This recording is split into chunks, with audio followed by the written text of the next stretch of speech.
Hello friends, कैसे हो आप लोग। आज का हमारा सीटेट की कौन सी क्लास है? आज की हमारी सीटेट की 3rd क्लास है। आज हम देखेंगे भाषा के कार्य एवं इसके विकास में बोलने और सुनने की भूमिका देखेंगे। आज हमारी कौन सी क्लास है? आज हमारी क्लास नंबर 3rd है। कौन सी? क्लास नंबर 3rd है। फर्स्ट क्लास में हमने देखा था, हमने सिलेबस को देखा था कि हमारे हिंदी में कौन कौन सा सिलेबस आता है। ठीक है, न्यू सिलेबस क्या है हमारा 2023 में, जो आपका जुलाई 2023 में जो एग्जाम होगा सीटेट का। और सेकंड क्लास में हमने क्या पढ़ा था? कल हमने क्या पढ़ा था? कल हमने पढ़ा था भाषा अर्जन और भाषा अधिगम। क्या पढ़ा था? भाषा अर्जन और भाषा अधिगम। देखो क्या पढ़ा था? भाषा अर्जन और क्या था हमारा? अधिगम। भाषा अर्जन भाषा अधिगम। बताइए आपका भाषा अर्जन भाषा अधिगम क्या होता है।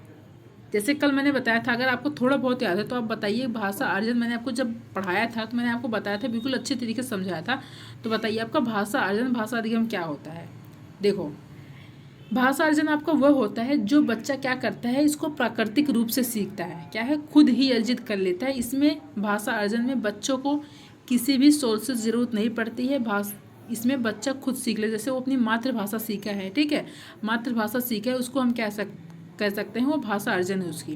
जैसे कि मेरी मातृभाषा क्या है? मेरी मातृभाषा हिंदी है। तो इसको जो मेरी हिंदी है ये क्या है? मैंने खुद सीखा है। इसमें मुझे किसी की, ना मुझे टीचर की ज़रूरत पड़ी, ना मुझे किताबों की ज़रूरत पड़ी, ना मुझे व्याकरण की ज़रूरत पड़ी। इसमें क्या है? मैंने खुद सीख लिया है। मुझे किसी भी सोर्स से ज़रूरत नहीं पड़ती। उसमें क्या कहते हैं? इसको हम क्या कहते हैं? भाषा अर्जन कहते हैं। हमारा अधिगम का मतलब क्या होता है? अधिगम का मतलब आपका होता है सीखना। इसका मतलब क्या होता है? सीखना। इसमें क्या होता है? इसमें बच्चा सीखता है। ये जो हमारा अधिगम होता है, इसमें हमें प्राकृतिक रूप से बच्चा नहीं सीखता है। इसमें क्या है? इसमें सोर्सेस ज़रूरत पड़ती है। जैसे आपको इसमें अधिगम को सीखने के लिए, भाषा अधिगम को सीखने के लिए इसमें आपको किताबों की ज़रूरत पड़ेगी, आपको टीचर की ज़रूरत पड़ेगी, आपको व्याकरण की ज़रूरत पड़ेगी, इन सब चीज़ों की ज़रूरत पड़ेगी। तो उसको हम क्या कहते हैं? भाषा अधिगम कहते हैं। लेकिन भाषा अर्जन में हम क्या है? खुद बच्चा अर्जित करता है, उसको हम क्या कहते हैं? भाषा अर्जन कहते हैं। कल मैंने आपको ये बताया था ना। चलिए आज हम देखेंगे क्या भाषा के कार्य एवं इसके विकास में बोलने और सुनने की क्या भूमिका होती है। ठीक है, भाषा के कौन से कार्य होते हैं और इसके बोलने की क्या भूमिका है, सुनने की क्या भूमिका है, ये सब आज हम क्लियर करेंगे। ठीक है, तो हमारा टॉपिक क्या है? पहला हमारा भाषा के कार्य। चलिए हम देखते हैं। देखिए हमारा पहला क्या है? पहला है हमारा, देखिए, अभिव्यक्ति का साधन। क्या है? अभिव्यक्ति का साधन। देखिए अभिव्यक्ति का साधन क्या होता है? भाषा व्यक्ति को अपनी आवश्यकता, इच्छा, भावनाएं आदि अभिव्यक्त करने में सहायता करता है। सही बात है। जो हमारी भाषा होती है, अगर हमारी भाषा नहीं रहेगी तो हम बोल पाएंगे कुछ? अगर हम देखो, मेरी भाषा नहीं है, ठीक है, मेरी हिंदी भाषा अगर यही नहीं रहेगी तो जो मेरी इच्छाएं हैं, जो मेरी भावनाएं हैं, क्या मेरी आवश्यकताएं हैं, तो मैं अब दूसरे के सामने व्यक्त कर पाऊंगी? नहीं कर पाऊंगी, व्यक्त नहीं कर पाऊंगी, ना कह पाऊंगी। तो हमारी भाषा ही हमें क्या होती है? हमारी मन में जो भावनाएं होती है वो प्रकट होती है। हमारी क्या इच्छाएं हैं, हमें क्या चाहिए चीज़, क्या नहीं चाहिए, हमारे लिए क्या अच्छी हैं, क्या बुरी हैं, हमें कौन सी चीज़ की ज़रूरत है, कौन सी चीज़ की ज़रूरत नहीं है, ये सब क्या होती है? ये सब हमारी भाषा रहेगी तभी हम सीख पाते हैं। ठीक है, तो इसको क्या कहते हैं? हम अभिव्यक्ति का साधन कहते हैं। अब ये देखो हमारा सेकंड हमारा क्या है? सामाजिक संबंध स्थापित करने में सहायक। क्या है? सामाजिक संबंध स्थापित करने में सहायक। देखो क्या होता है? सामाजिक संबंध बनाने के लिए हम भाषा का प्रयोग करते हैं। सही बात है। अगर हमें समाज में अपना संबंध अच्छा बनाना है, मतलब अच्छे से तालमेल बिठाना है समाज के साथ, तो हमें क्या होगा? हमें भाषा की ज़रूरत पड़ेगी। ठीक है, हम भाषा का प्रयोग करते हैं। अगर आप खुद देख लो, अगर आपको अपने पड़ोस में किसी से भी क्या है, अपना संबंध अच्छा बनाना है, ठीक है, आप चाहते हो कि आपके पड़ोस लोग के साथ आपका तालमेल अच्छा बना रहे, तो तालमेल अच्छा बनाने के लिए आपको क्या है? अच्छी भाषा। अगर आपके पास अच्छी भाषा होगी, उसके सामने आप अच्छा बोलोगे, अच्छे से बात करोगे, तो आपका अपने आप ही उसका संबंध, आपका और उसका संबंध अच्छे से बन जाएगा। अगर आपके पास अच्छी भाषा ही नहीं रहेगी तो आपका संबंध उसके साथ अच्छा बनेगा? नहीं बनेगा। तो इसलिए हमें समाज में संबंध बनाने के लिए, हमारा समाज में अच्छा तालमेल बना रहे, तो हम क्या करते हैं? अपनी भाषा का प्रयोग करते हैं। तो ये भाषा हमारे इसमें भी इम्पॉर्टेंट होता है। ठीक है, और हमारा देखो थर्ड हमारा क्या है? भाषा मानव विकास का मूल आधार है। सही बात है। जो हमारी भाषा है वो हमारा क्या है? मानव विकास का मूल आधार होता है। देखो क्या है इसमें? देखो, भाषा की शक्ति के माध्यम से ही मनुष्य प्रगति के पथ पर अग्रसर हुआ है। क्या है? भाषा की शक्ति के माध्यम से ही है। जब भाषा की आपकी इतनी शक्ति होती है कि मनुष्य क्या है? प्रगति पर, मतलब प्रगति मतलब आगे बढ़ता चला जाता है। ठीक है, आगे बढ़ता चला जाता है, क्योंकि भाषा कितनी शक्ति होती है। भाषा के अभाव में मनुष्य विचार नहीं कर सकता है। अभाव मतलब क्या है, जो अगर भाषा ही उसके पास नहीं रहेगी, भाषा के अभाव, भाषा नहीं रहेगी तो मनुष्य अपना विचार नहीं कर पाएगा, ठीक है, सोच विचार नहीं कर पाएगा, उसके लिए क्या अच्छा है क्या बुरा है ये कुछ नहीं कर सकता है। भाषा से ही मनुष्य के अंदर क्या आती है, क्रिएटिविटी आती है, ठीक है, अच्छे से अपनी थिंकिंग कर पाता है। क्या है, थिंकिंग कर पाता है, उसको ये समझ में आता है कि हाँ उससे क्या सोचना है, क्या उसके लिए अच्छा है क्या बुरा है, तो ये विचार कर पाता है। किससे, भाषा से। अगर भाषा ही नहीं रहेगा तो ये सब कुछ नहीं कर पाएगा। विचार के अभाव में देखो कर सकता है, विचार के अभाव में वह अपने ज्ञान विज्ञान के क्षेत्र में प्रगति भी नहीं कर सकता, अगर वो विचार नहीं करेगा, ठीक है। अगर देखो अगर उसकी भाषा नहीं रहेगी, भाषा नहीं रहेगी अच्छी तो विचार नहीं कर पाएगा, विचार नहीं कर पाएगा तो अगर वो विचार ही नहीं करेगा तो जो ज्ञान विज्ञान के क्षेत्र में प्रगति भी नहीं कर सकता, ठीक है। जो हमारा ज्ञान है विज्ञान वो हमारा आगे बढ़ेगा ही नहीं, ठीक है, वैसे का वैसा ही रुक जाएगा। तो हमारी जो भाषा होती है वो मानव विकास का क्या है, आपका मूल आधार है, याद रखना। अगला देखिए, अगला हमारा क्या है, अगला हमारा है ज्ञान की प्राप्ति में सहायक। क्या है, ज्ञान की प्राप्ति में सहायक। देखो नए ज्ञान की प्राप्ति के लिए भाषा बहुत ही आवश्यक होती है, सही बात है। अगर हमें नए नए ज्ञान चाहिए, अगर हमें ये पता करना है कि हाँ हमारे लिए नए ज्ञान हमें प्राप्त करना है तो क्या होना चाहिए, हमारे लिए भाषा बहुत इंपॉर्टेंट होती है। अगर हमारे पास अच्छी भाषा होगी तभी तो हम नए ज्ञान की प्राप्ति कर पाएंगे। अगर हमारे पास भाषा नहीं होगी तो हम नए ज्ञान की प्राप्ति नहीं कर सकते हैं। तो इसलिए हम कह सकते हैं जो हमारी भाषा होती है वो हमारे नए ज्ञान की प्राप्ति में बहुत ही सहायता करती है, ठीक है। अगला देखो, अगला हमारा क्या है, शिक्षा प्राप्ति में सहायक। क्या है, शिक्षा प्राप्ति में सहायक। इसमें क्या होता है, देखो शिक्षा प्राप्त करने के लिए हमें भाषा की बहुत ही आवश्यकता होती है, सही बात है। अगर हमें शिक्षा प्राप्त करना है तो भाषा होना बहुत ही ज़रूरी है। अगर हमारी भाषा ही नहीं रहेगी तो हम शिक्षा नहीं प्राप्त कर पाएंगे, ठीक है। तो हमारी जो भाषा है, आप कह सकते हो जो भाषा का रोल है बहुत ही क्या होता है, बहुत ही इंपॉर्टेंट होता है। तो शिक्षा प्राप्त करने के लिए हमें क्या चाहिए होता है, भाषा की बहुत ही आवश्यकता होती है। अगला देखो, अगला हमारा क्या है, भाषा मानव सभ्यता और संस्कृति की पहचान है। क्या है, जो हमारी भाषा है वो हमारी क्या है, मानव सभ्यता और संस्कृति की पहचान है, ठीक है। देखो जैसे जैसे मानव समाज ने अपनी भाषा में प्रगति की है वैसे वैसे उसकी सभ्यता और संस्कृति में भी विकास हुआ है। ज्ञान विज्ञान के क्षेत्र में प्रगति हुई है और श्रेष्ठ साहित्य का सृजन हुआ है, ठीक है। देखो जो हमारी भाषा है वो आपका क्या है, वो मानव समाज में अपनी भाषा प्रगति करेगा, ठीक है। जैसे जैसे क्या होगा, हमारे भाषा का विकास होगा, हमारी भाषा का विकास होगा वैसे वैसे क्या होगा, हमारी सभ्यता और हमारी संस्कृति उसका भी विकास होगा, ठीक है। हमारी भाषा अगर प्रगति मतलब आगे बढ़ती जाएगी हमारी भाषा, हमारी अच्छी भाषा होगी तो क्या है, वैसे वैसे हमारी जो सभ्यता है, जो हमारी संस्कृति है उसका भी क्या होगा, विकास होगा। किससे, हमारी भाषा से। तो हम कह सकते हैं जो हमारी भाषा है वो मानव सभ्यता की क्या है, संस्कृति की पहचान है, और उसकी सभ्यता की पहचान है, उसकी संस्कृति की पहचान है। और ज्ञान विज्ञान के क्षेत्र में प्रगति करती है और ये क्या है, श्रेष्ठ साहित्य का सृजन भी करती है, क्या, हमारी भाषा, ठीक है। चलो अगला देखते हैं।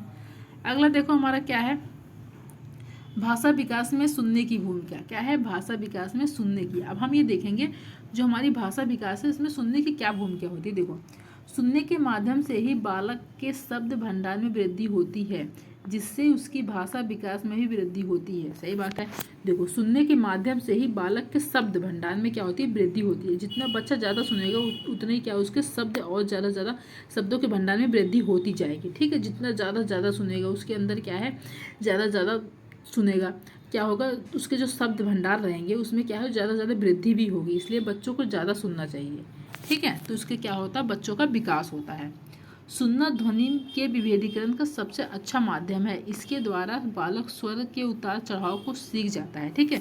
जो सुनना होता है वो ध्वनि के विभेदीकरण का सबसे अच्छा साधन है। क्या है, सबसे अच्छा साधन है, सबसे अच्छा माध्यम है। इसके द्वारा क्या होता है, बालक के जो स्वर हैं, क्या है, बालक के जो स्वर हैं उसमें कभी उतार आएगा कभी चढ़ाव आएगा, ठीक है। जब जैसे जैसे जैसे बालक सुनेगा, ध्वनि को सुनेगा तो क्या है, कभी कभी वो क्या है उतार आएगा, कभी कभी ऊपर बढ़ेगा, फिर कभी कभी नीचे बढ़ेगा, ठीक है। सुनने से ही होगा ना, अगर वो सुनेगा ही नहीं तो उसके स्वर में कैसे होगा, उतार चढ़ाव होगा ही नहीं। इसलिए उतार चढ़ाव लगा रहता है कब, जब वो बच्चा सुनेगा, ठीक है। भाषा की क्या है, सुनेगा। तो हम क्या कह सकते हैं, सुनने की बहुत ही भूमिका होती है।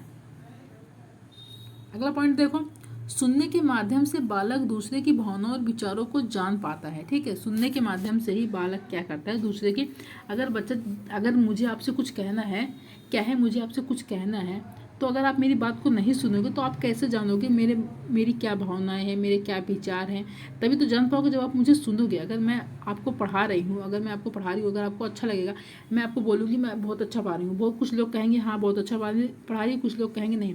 कुछ लोग वीडियो खोलते ही थोड़ा सा एक लाइन मतलब 1 मिनट की देखेंगे फिर चले जाएंगे। जब तक आप पूरी नहीं देखोगे, जब तक आप पूरी नहीं समझोगे, तो आपको कैसे पता चलेगा कि हाँ मैं अच्छा पढ़ा रही हूँ, अच्छा नहीं पढ़ा रही हूँ, मेरी भावनाएं क्या है, मेरे विचार है? तो आप जब तक मुझे सुनोगे नहीं, मेरी वीडियो नहीं देखोगे, तो आपको कैसे पता चलेगा? तो यही हम कह सकते हैं, जब तक हम दूसरे को सुनेंगे नहीं, तब तक क्या है उसकी भावनाएं क्या है, उसके विचार क्या है, हम नहीं जान पाएंगे। तो क्या होता है, ये सुनने के माध्यम से ही होता है, हम दूसरे की भावनाएं, दूसरे के विचार को जान पाते हैं। ठीक है, हम पहले से डिसाइड नहीं कर सकते, जब तक हम उसको सुनेंगे नहीं तब तक हम कैसे कह सकते हो कि इंसान कैसा है, उसके विचार क्या है, उसकी भावनाएं क्या है? ठीक है, इसलिए हमें सुनना क्या होता है, बहुत ही जरूरी होता है, आप कह सकते हो। ठीक है, अगला हमारा क्या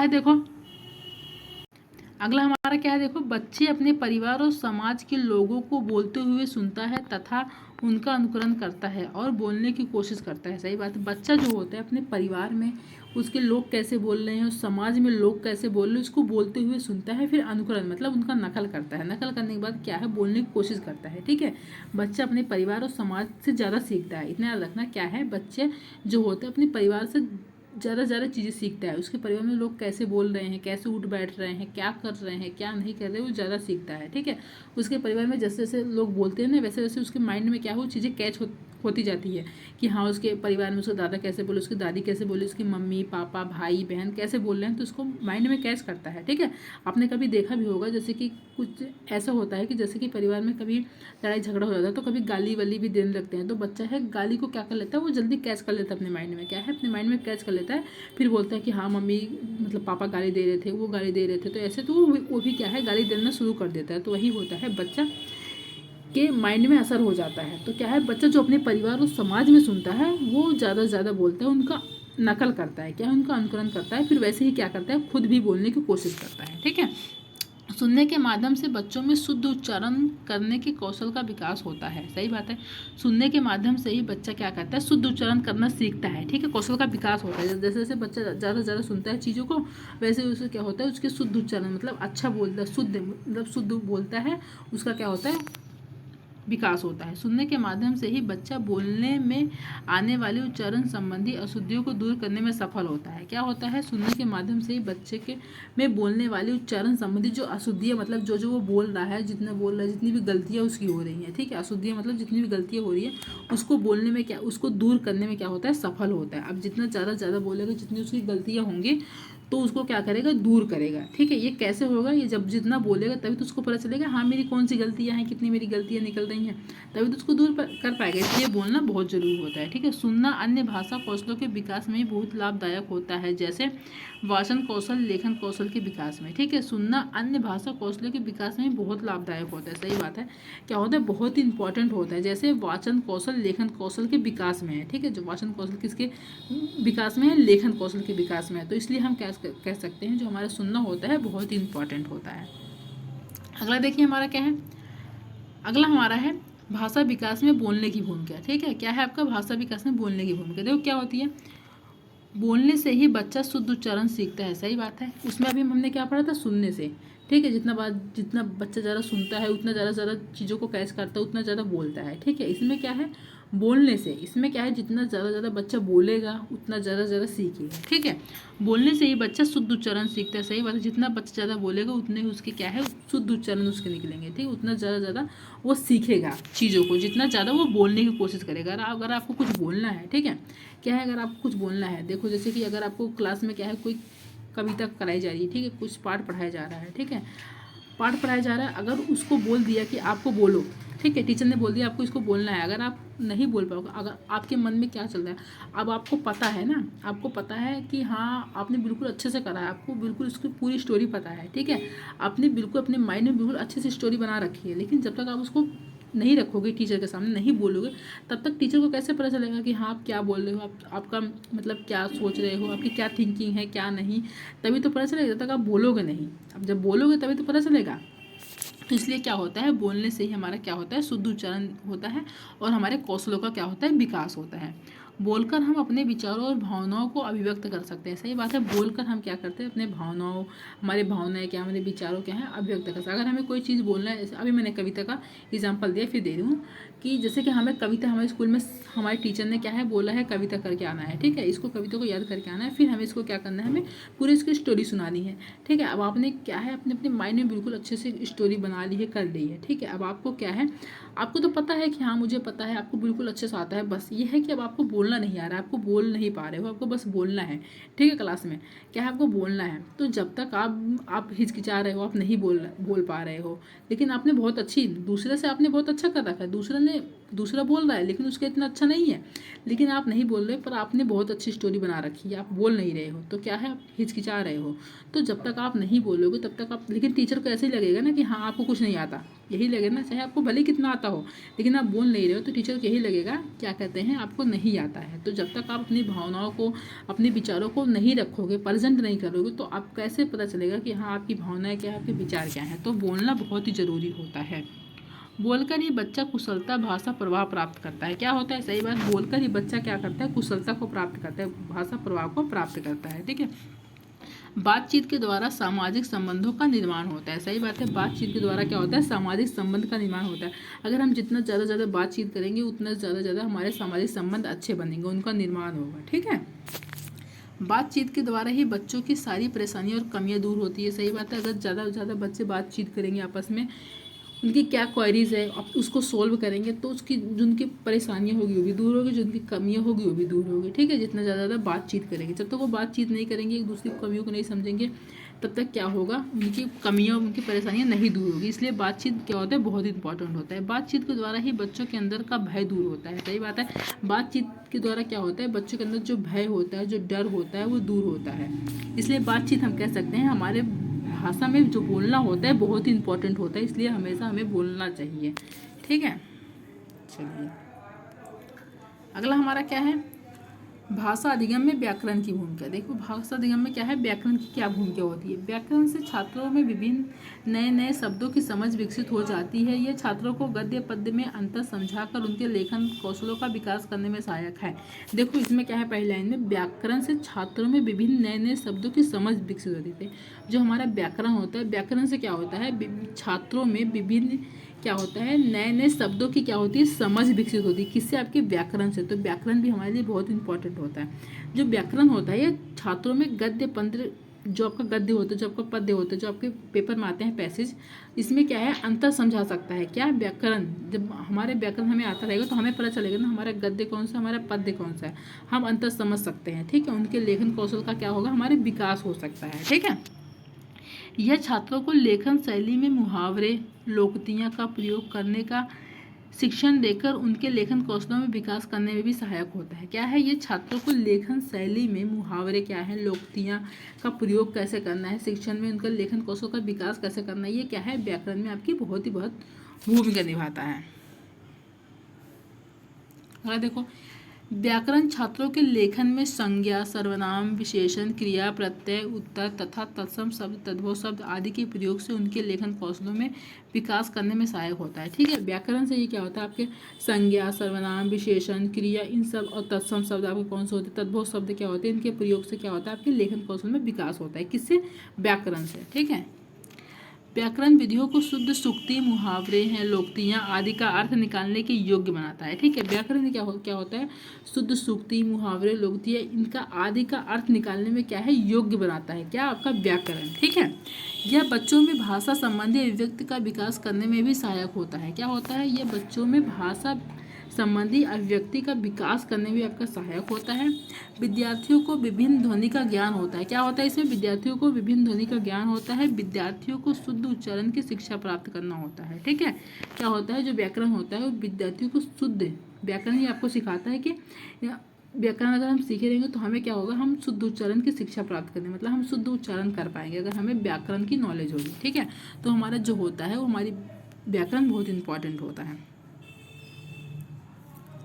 अगला क्या है, विद्यार्थियों में भाषा की अशुद्धता को समझने की शक्ति का विकास होता है। क्या है, विद्यार्थियों में भाषा की अशुद्धता को समझने की शक्ति का विकास करना होता है। छात्रों को वाक्य रचना के नियम एवं विराम चिन्हों का शुद्ध प्रयोग आदि का ज्ञान कराना है। क्या है इसमें? छात्रों को वाक्य रचना के नियम क्या होता है, विराम चिन्ह क्या होता है, शुद्ध प्रयोग इस क्या होता है आपका, इसका ज्ञान कराना होता है। तो क्या होता है आपका? व्याकरण होता है, व्याकरण से ही होता है। तो इसलिए हमें क्या कर सकते हैं कि व्याकरण की नॉलेज हमें होनी चाहिए। विद्यार्थियों में देखो, पहली लाइन मैंने बताया नहीं, विद्यार्थियों में भाषा की अशुद्धता को क्या है, विद्यार्थियों में भाषा की जो अशुद्धता है, जो उनकी गलतियाँ हैं, उसको समझने की शक्ति क्या है, वो विकास करना होता है। ठीक है।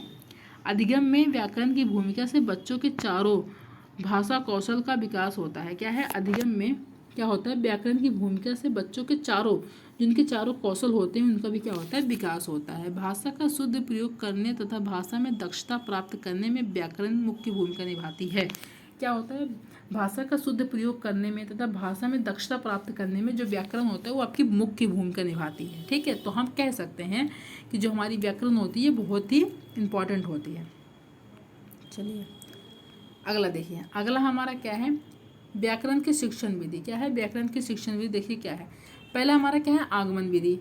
आगमन विधि देखो क्या होता है, इस विधि में अनुभवों, उदाहरण तथा प्रयोगों का प्रत्यक्ष अध्ययन करके नियम बनाए जाते हैं। यह शिक्षण विधि शिक्षण पद्धति है, छात्र केंद्रित पद्धति है, जो छात्रों को कर कर सीखने, किस पे, कर कर सीखने पर जोर देती है। यह एक मनोवैज्ञानिक तरीका है। देखो आगमन विधि क्या होता है, आपका आगमन विधि सबसे अच्छी विधि होती है। ठीक है। क्या है? सबसे अच्छा मेथड होता है कौन सा, आपका आगमन विधि। इसमें क्या होता है आगमन विधि में आपका, इसमें करके सीखने पर, लर्निंग बाय डूइंग। ठीक है। क्या है? Learning by doing.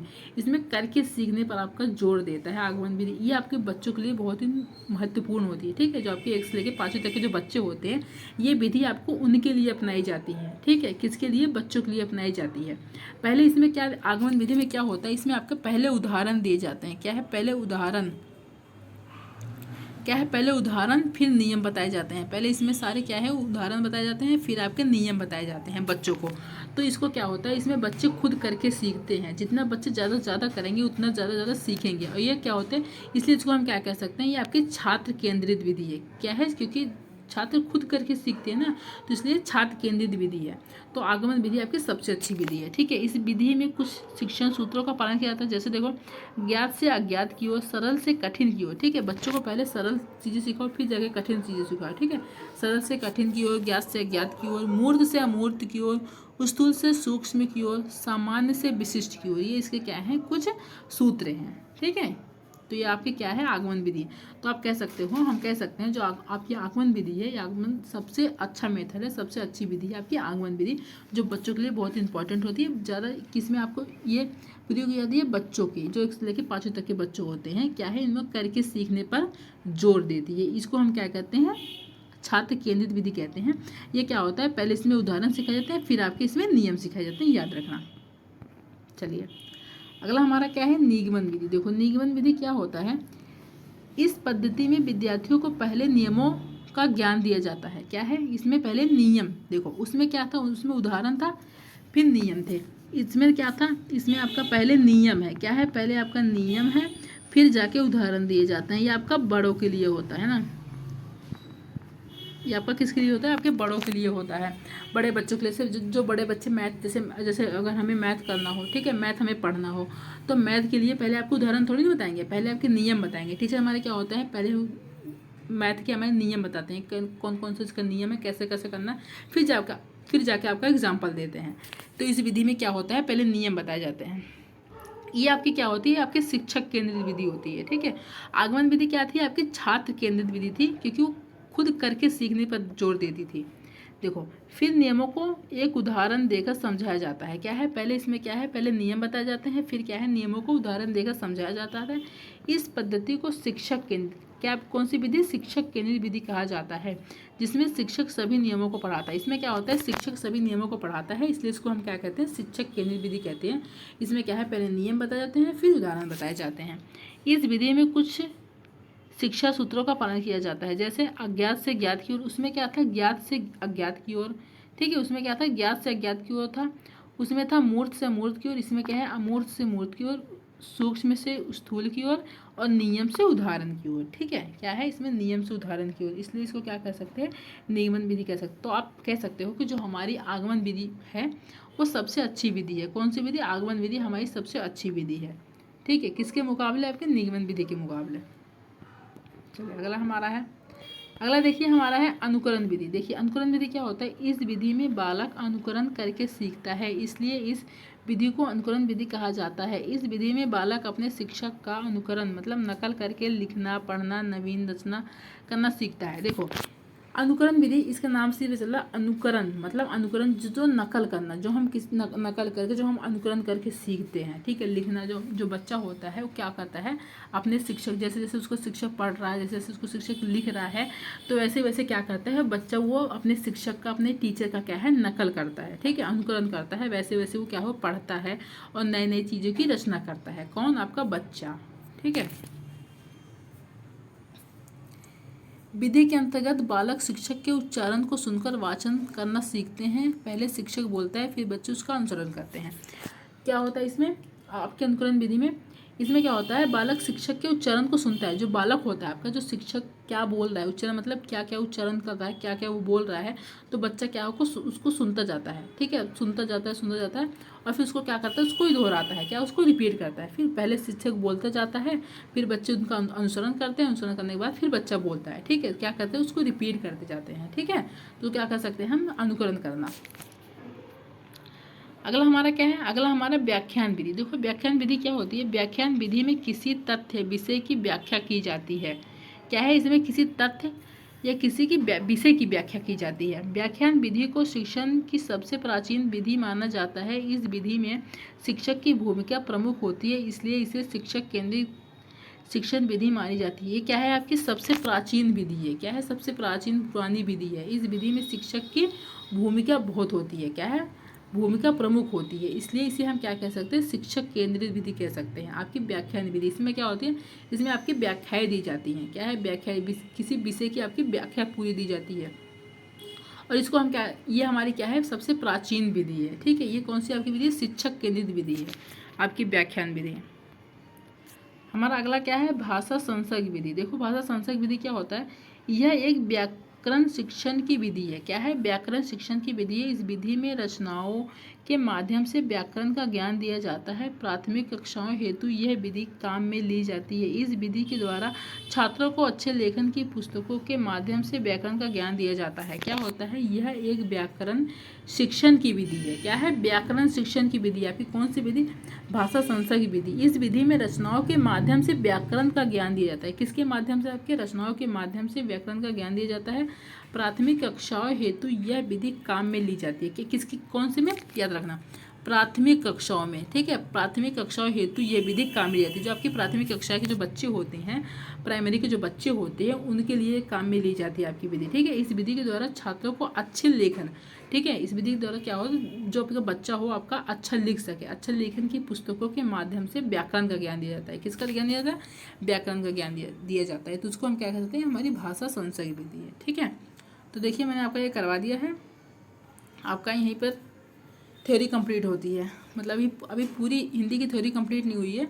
अब देखो कल करवाया थोड़ा, आज ऐसी आपकी जो आपकी हिंदी की थ्योरी है, कम से कम आपको 2 3 4 दिन और लगेगा। ठीक है, 4 दिन में आपकी थ्योरी खत्म। ठीक है, पूरे 4 दिन में मैं कोशिश करूँगी, हाँ 4 दिन में कंप्लीट कर दूँ। इसके बाद फिर आपके क्या है, प्रीवियस ईयर के क्वेश्चन करवाएंगे। ठीक है, क्या है, प्रीवियस ईयर के क्वेश्चन, क्योंकि जो आपके प्रीवियस ईयर के क्वेश्चन है आपके लिए करना बहुत ही इंपॉर्टेंट है। मैंने फर्स्ट क्लास में आपके 20 प्रीवियस ईयर के क्वेश्चन करवाए थे, वो मैंने करवाए थे जो आपकी इंपॉर्टेंट है, जो आपके हर बार एग्जाम में पूछे गए हैं, वो भी बार बार रिपीटेड क्वेश्चन है, वही मैंने करवाए हैं। ठीक है, प्रीवियस ईयर का क्वेश्चन इसलिए इंपॉर्टेंट होता है क्योंकि जो आपके एग्जामिनर होते हैं इसे घुमा फिरा के आपको क्वेश्चन देता है। तो हमारे कम से कम 90%, क्या है, 90 आपका परसेंट जो क्वेश्चन होता है आपका प्रीवियस ईयर क्वेश्चन पेपर आता है। ठीक है, इसलिए हमें ये सोल्व करना बहुत ज़रूरी होता है। इसलिए मेरे पास 2000 यहाँ से 2011 से लेके 2022 तक, क्या है, 2011 से 2022 तक मेरे पास सारे प्रीवियस ईयर के क्वेश्चन पेपर है। मैं आपको सारे करवाऊंगी। ठीक है, धीरे धीरे करके मैं सारे सोल्व करूँगी। अभी हमारे पास 1 महीना है। देखो आपको CDP भी करवाना है। ठीक है, क्या है, CDP करवाना है, आपका EVS भी करवाना है। ठीक है, और अब मैं हिंदी करवा ही रही हूँ, ये सब आपको करवाना है। ठीक है, मैं आपका क्या करवाऊँगी, CDP, EVS और आपका हिंदी, ये 3 सब्जेक्ट करवाऊँगी बस, ठीक है। और रही मैथ की और इंग्लिश की बात, तो आप कहीं और से कर लेना, कि वो मैं नहीं करवाऊँगी, ठीक है। क्योंकि देखो, मैं नहीं चाहती कि मैं चाहती हूँ जो भी मैं आपको करूँ बिल्कुल अच्छे से करूँ। मैं आपको बिल्कुल धोखे में नहीं रखना चाहती कि मैं थोड़ा सा करवाऊँगी। देखो बिल्कुल, मैं जो आपका मैथ का सेशन हो गया, हिंदी और इंग्लिश का सेशन होगा, करवा तो लूँगी, पर इतने अच्छे से नहीं करवा पाऊँगी। तो मैं चाहती हूँ कि जो आप जहाँ से भी पढ़ो बिल्कुल अच्छे से पढ़ो। जो आपका CDP, EVS और हिंदी का जो पार्ट है, ये बिल्कुल इतना मैं आपको यकीन दिलवा सकती हूँ 100%। मैं आपको इतना अच्छे से करवाऊँगी कि आपको CDP में आपके 30+ नंबर लाओगे। 30 नहीं लाओगे, एक नंबर कट जाओगे, 29 नंबर जरूर लाओगे। EVS में भी 29, हिंदी में भी आपको 29। ऐसी आपका अगर नंबर कटेगा भी तो एक आधी नंबर कटेगा, इससे ज़्यादा कटेगा नहीं। बिल्कुल कॉन्फिडेंट के साथ में बिल्कुल अच्छे से पढ़ाऊंगी, वही आपको बताऊंगी जो आपके एग्जाम में, और प्रीवियस के क्वेश्चन पेपर भी वही दूंगी जो आपके एग्जाम में पूछे गए हैं, वो भी रिपीटेड हैं, वही दूंगी। इसलिए मैं आपको 3 सब्जेक्ट करवाऊंगी, बिल्कुल अच्छे से करवाऊंगी। बस आप है रेगुलरली आप करते जाना, जो मैं बना रही वीडियो आप देखते जाना, ठीक है। चलिए, अब मिलते हैं नेक्स्ट वीडियो में। अगर आपको वीडियो पसंद आई हो तो लाइक कर देना, सब्सक्राइब कर देना और शेयर कर देना। Thank you.